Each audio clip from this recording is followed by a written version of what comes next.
Hello friends, मेरा नाम है नीलेश बजाज और इस वीडियो में हम देखेंगे use of this pointer in C plus plus. Okay, so let's start. देखिए, जनरली आपको भी पता है कि हम सी प्लस प्लस में क्लास और ऑब्जेक्ट पे काम करते हैं। जैसे यहाँ पे मैंने आपके लिए ऑलरेडी एक क्लास बना के रखा है और उस क्लास को एक्सेस करने के लिए कुछ ऑब्जेक्ट्स बना के रखे हैं, जैसे S1 एंड S2। अब देखिए, यहाँ पर सैम्पल क्लास के पास कौन सा डेटा है, तो x और y। मतलब सैम्पल क्लास के पास में कितने डेटा है, 2। इन 2 डेटा को एक्सेस करने के लिए यहाँ पे हमने जब ऑब्जेक्ट बनाया तो हर ऑब्जेक्ट कितनी वैल्यू एक्सेस करेगा, 2। कौन सी? जैसे पहला ऑब्जेक्ट S1 कौन सी वैल्यू एक्सेस करेगा, x एंड y। दूसरा ऑब्जेक्ट भी कौन सी वैल्यू एक्सेस करेगा, x एंड y। ओके, यानी कि हर ऑब्जेक्ट, अगर मैं यहाँ पे तीसरा ऑब्जेक्ट और बनाता था तो वो तीसरा ऑब्जेक्ट भी कौन सी वैल्यू लेता था, 2 वैल्यू। कौन सी? x और y। ठीक है। नाउ अब यहाँ पर क्लास के डेटा को एक्सेस करने के लिए या क्लास के डेटा की वैल्यू इनपुट करने के लिए हमने क्लास में क्या बनाया, एक गेट नाम का फंक्शन और एक शो नाम का फंक्शन। तो गेट नाम का फंक्शन क्या करेगा, गेट नाम का फंक्शन आपके डेटा के लिए वैल्यू लेगा और शो नाम का फंक्शन क्या करेगा, उसी डेटा की वैल्यू को शो करेगा। कहने का मतलब, अगर इन फंक्शन को सबसे पहले अगर S1 कॉल कर रहा है, जैसे यहाँ पे S1 ने जैसे ही गेट नाम के फंक्शन को कॉल किया तो सबसे पहले ये वैल्यू किसके पास गई, इस पैरामीटर के पास। मतलब S1 ने जब फंक्शन को कॉल किया तो ये वैल्यू कहाँ गई, उस फंक्शन के पैरामीटर के पास, और फिर वो वैल्यू किसके पास गई, तो क्लास के डेटा x एंड y के पास। यानी कि इनडायरेक्टली S1 को उसके x की वैल्यू और S1 को उसकी y की वैल्यू मिल गई। दैट इज कितनी, 10 एंड 20। ओके, सेम उसी तरह जब S2 ने गेट नाम का फंक्शन कॉल किया तो S2 ने गेट नाम के फंक्शन में कौन से पैरामीटर पास किए, 5 एंड 55। मतलब ये वैल्यू पहले वापस किसके पास गई, पैरामीटर के पास, बट बाद में फिर से किसके पास गई, x एंड y के पास। बट इस बार किसके x एंड y के पास, S2 के x एंड y के पास। S2.x सेम S2.y के पास। कितना, 5 एंड 55। ओके, तो कहने का मतलब जब S1 को डेटा चाहिए था तो उसने गेट नाम के फंक्शन को कॉल किया और पैरामीटर में 10 एंड 20 पास किया। बट पहले तो ये वैल्यू किसके पास गई, पैरामीटर के पास, एंड फिर क्लास के डेटा x एंड y के पास। ओके, तो ये तो ठीक है, आपने इसके पहले के भी प्रोग्राम में ये चीजें देखी है, लेकिन अब यहाँ पे हमें देखना है use of this keyword. Okay, देखिए जनरली अब क्या होता है, सपोज मैं यहाँ पे एक बार फिर से ही प्रोग्राम लिखता हूं। अब मान के चलो, अगर मैं यहाँ पे जो काम आप यहाँ पे कर रहे हो कि S1 ने जब गेट फंक्शन कॉल किया तो पहले वो डेटा गया पैरामीटर में और पैरामीटर से वो डेटा गया आपके x एंड y, मतलब क्लास के डेटा के पास।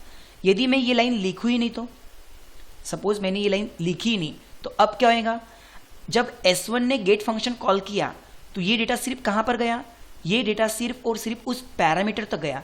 क्या आपके x एंड y तक गया, क्या नहीं। सेम S2 ने जब गेट नाम का फंक्शन कॉल किया और ये जो 2 वैल्यू पास की, ये 2 वैल्यू सिर्फ किसके पास गई, पैरामीटर के पास। क्या इसके अंदर x और y तक गया, क्या नहीं। तो जब S1 डॉट शो करेंगे डेटा देखने के लिए तो यहाँ पे आउटपुट क्या आएगा, गार्बेज। सेम उसी तरह S2 डॉट जब शो करेगा तो आउटपुट क्या आएगा, गार्बेज।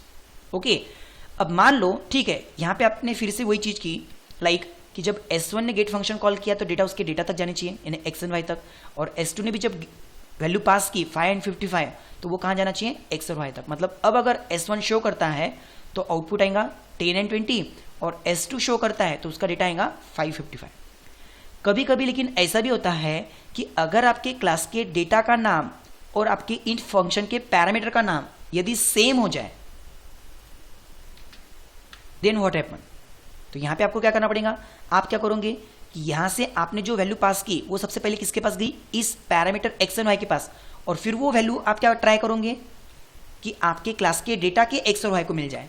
बराबर, यहां पे आपके क्लास के डेटा का भी नाम x और y और आपके पैरामीटर का भी नाम x और y। तो यहां से आपने जो वैल्यू पास की सबसे पहले वो किसके पास गई, पैरामीटर के x एंड y के पास, और आप यहां पे क्या ट्राई कर रहे हैं कि वही वैल्यू किसको मिलनी चाहिए, क्लास के डेटा के पास। लेकिन यहां पे प्रॉब्लम क्या होता है, ये जो फंक्शन है ये फंक्शन बोलेगा कि ये दोनों भी x और y मेरे हैं। मतलब वो प्रीफरेंस किसको दे रहा कि ये वाला भी x इसी पैरामीटर का, मतलब इसी फंक्शन का, और ये वाला भी x इसी फंक्शन का। मतलब डेटा आपके क्लास के डेटा तक पहुंचा ही नहीं। यहां से आपने जो वैल्यू पास की वो सिर्फ कहां पे गई, पैरामीटर में, और ये x या फिर ये x दोनों भी क्या है, इसी फंक्शन के है, मतलब पैरामीटर के है। ओके, यानी कि ये वैल्यू क्लास के डेटा तक पहुंची ही नहीं। सेम ये वैल्यू भी वैसी होंगी, जब आपने यहां से वैल्यू पास की तो गई किसके पास, पैरामीटर के पास, और ये फंक्शन क्या बोलता है, ये दोनों एक्स एंड वाई मेरे ही पैरामीटर के हैं, ये वाई दोनों ही मेरे पैरामीटर के हैं, मतलब यहाँ तक डेटा पहुंचा ही नहीं।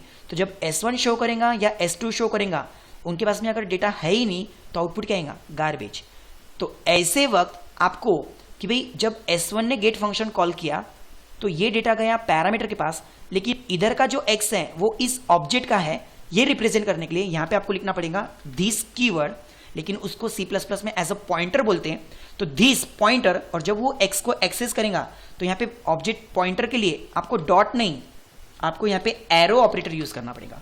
मतलब S1 ने अगर गेट फंक्शन को कॉल किया तो अब ये दिस किसके लिए काम कर रहा, S1 के लिए, मतलब ये x किसका हुआ, ऑब्जेक्ट का x, तो फिर ये x किसका हुआ, उस पैरामीटर का। सेम यहाँ पे भी अगर मैं लिखता हूँ दिस एज अ पॉइंटर और एरो के थ्रू, मतलब डैश और ग्रेटर देन, उसके थ्रू अगर मैं y लिखता हूँ तो ये x और y किसके हो गए, S1 के, ताकि ये डेटा सबसे पहले तो गया पैरामीटर में, और वो पैरामीटर की वैल्यू किसके पास गई, S1 के x और y के पास, मतलब क्लास के डेटा के पास।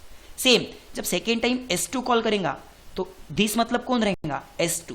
तो यहाँ पे in short this pointer is use to represent calling object. जब पहले S1 ने कॉल किया तो ये दिस S1 के लिए काम कर रहा था, जब S2 ने कॉल किया तो ये दिस S2 के लिए कॉल कर रहा था। ओके, और यहाँ पे हमने दिस पॉइंटर क्यों यूज किया, to differentiate between class data and parameter, यानी कि जब आपके क्लास के डेटा का नाम और आपके फंक्शन के पैरामीटर का नाम सेम हो जाए तो ऐसे वक्त क्लास के डेटा को रिप्रेजेंट करने के लिए हमने दिस पॉइंटर यूज किया।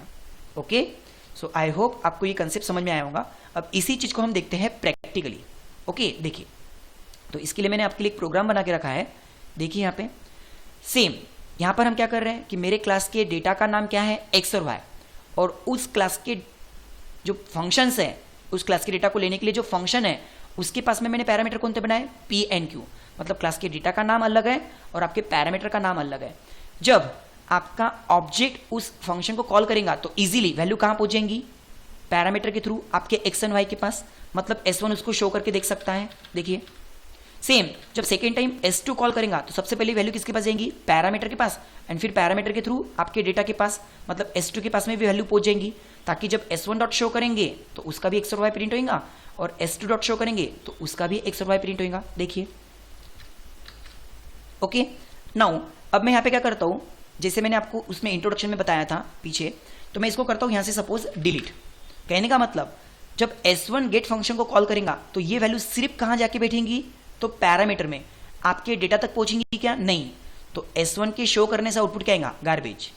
सेम S2 ने जब फंक्शन कॉल किया और वैल्यू पास की 555, वो वैल्यू सिर्फ कहाँ गई, पैरामीटर में, क्लास के डेटा तक गई क्या, नहीं। तो S2 का भी आउटपुट क्या आएगा, गार्बेज। देखिए